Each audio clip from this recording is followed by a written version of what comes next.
আসসালামু আলাইকুম। রমজান স্পেশাল মন প্রাণ দুইটাই জোড়ানো মজাদার চিড়ের শরবত রেসিপি আপনাদের সাথে শেয়ার করব। বাসায় একবার হলো বানিয়ে খাবেন এই মজাদার চিড়ের রেসিপিটা, তাই আপনাদের সাথে রেসিপিটা শেয়ার করছি। ফুল রেসিপিটা দেখবেন। তাহলে শুরু করি।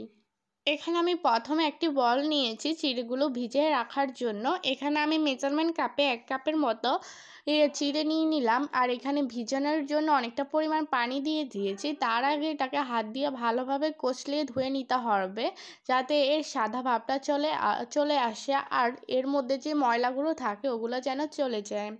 দেখুন, আমি কিছুক্ষণ ধরে ভালোভাবে ভিজিয়ে রাখার পর অল্প পরিমাণে কিছুটা পানি দিয়ে এটাকে প্রায় 10 মিনিটের জন্য আমি ভিজিয়ে রাখবো। আর 10 মিনিট পর দেখতে পাচ্ছেন এগুলোকে আমি এখন দিয়ে দিচ্ছি মিক্সিং বলের মধ্যে। আর চিনি দিলাম অনেকটা পরিমাণ, দুধের গুঁড়ো দিয়েছি আমি প্রায় অনেকটা পরিমাণ, আপনারা এখানে পরিমাণ মতো দিয়ে দিবেন।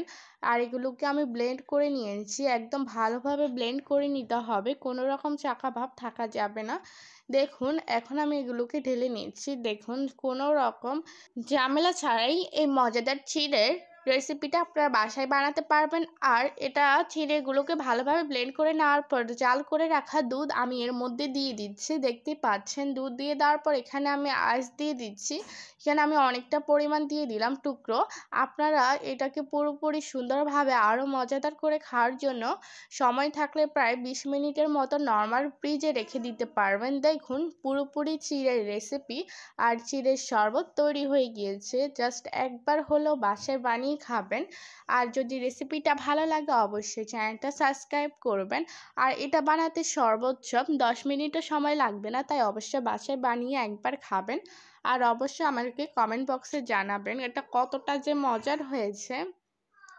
ভালো থাকবেন, সুস্থ থাকবেন। আল্লাহ হাফেজ।